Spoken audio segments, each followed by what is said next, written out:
before Hopsin would pull a massive goof on his fans, stating that he was going to quit rap and move to Australia, before he was dissing Tyler the Creator and started some serious beef with Soulja Boy, before he got his penis grabbed hardcore by a fan on stage mid-performance, before he ever put white contact lenses in his eyes. Growing up, Hopsin was a gifted skateboarder throughout his teens and into his early 20s, while he was a background extra on a lot of popular television shows. You may have seen him in That's So Raven, Malcolm in the Middle, Lizzie McGuire, or Bring It On Part 2. There were plenty more, and one time he even appeared as a background extra in a porno.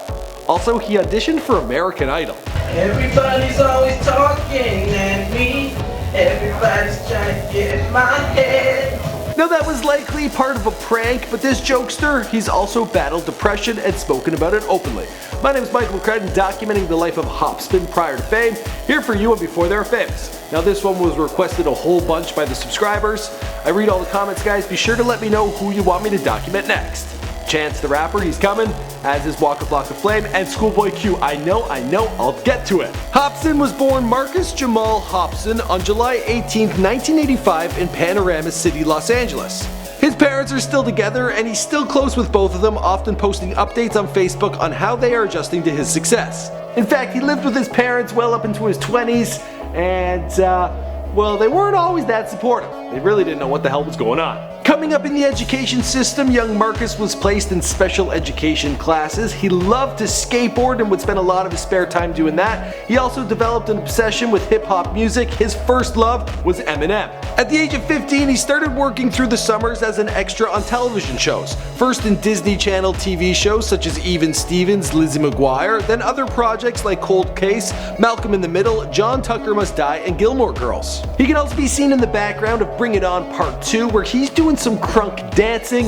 He continued doing this work for several years. His most steady gig and well known was on That's So Raven, where he was actually cast as a day player. He had to audition for the role, and he got for himself a few speaking roles. I need my mommy. That's his head, but that's not his body.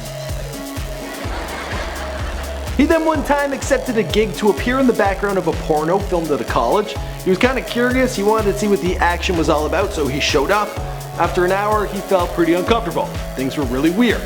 So he negated his payment of $50 and left by hopping the fence outside. When he wasn't at school or working on the sets, he was working on his music. At 16, he decided that although acting was fun, rapping was the artistic pursuit that he would venture after. His first album was self-produced, titled Emerge. He recorded on Fruity Loops. With his career plans all figured out and a bit of money coming in from his extra work while schooling, it fell out the window. He dropped out of James Monroe High School in his senior year. He also got his hands on some white contact lenses and adopted this as his signature look in an effort to stand out from other rappers. At the age of 16, he got signed to Ruthless Records, which was formerly owned and operated by Eazy-E. Now it's owned and operated by his widow, Tamika Wright. This would be a partnership Hopsin would soon come to regret. He received little to no compensation or promotion for his 2009 album Gazing at the Moonlight. He was also tied up in a contract with the label and struggled to get released. In the meantime, he put out a mixtape with Swizz titled Haywire. I don't know how to pronounce Swizz with 3 Z's. Also, one of them's capitalized. I don't know. His anger and frustration with Tamika can be heard on his 2010 track Kill Her off his album Raw, produced under his own label Funk Volume. Now at this time in his life he was scraping by, he had little money coming in, he couldn't even afford a proper pair of skate shoes to vent his frustration out in the skate park.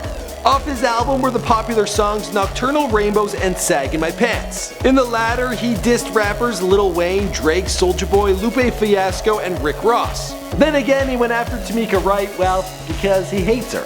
And apparently she sucks. It was his beef with Soulja Boy that would get him the most press. The two of them are still not on speaking terms. In fact, they hate each other, and they're out to ruin one another's careers. At the time of this recording. For these tracks, Hopsin also produced music videos which were uploaded to YouTube and they got major play. Following this, he began posting YouTube content on the regular. He had a series known as Ill Mind of Hopsin. And in the 4th installment, well, he decided to take aim at Tyler the Creator and Odd Future, call him out with a bunch of disses. Since then, the two have rectified their beef and they're on cool terms. They're cool with each other. Plus, they're both from California and they like skateboarding, so it makes sense. Things started to pick up for Hopsin. He was featured in a mobile battle rap stars. He landed a spot on MTV2's Sucker Free Sundays, and he appeared on the front cover of XXL as part of their annual Top 10 Freshman list for 2012. Now that's typically where I would end this video, but let's talk about his retirement prank that happened in 2014. Hopsin took to Instagram telling the world that he'd be retiring from rap and moving to Australia, but then on Christmas he revealed in a YouTube video that it was all a prank. One inspired by the running joke in Dumb and Dumber 2. Now in that film, the two leads, they go on to goof one another, one of them pretending he needs a kidney, the other one in an old folks home for a number of years. Now I myself, I was actually an extra in Dumb and Dumber 2. Yeah, I got flown out to Atlanta, I got to hang out with Jim Carrey at a bar, he's my idol, so it was pretty amazing.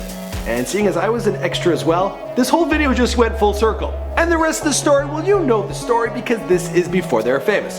My name is Michael McCrudden. I do a whole lot of biography videos on this channel. I've done Tyler the Creator, I've done Kanye West, I've done Drake, I've done Lil Wayne, I've done practically anybody who's anybody.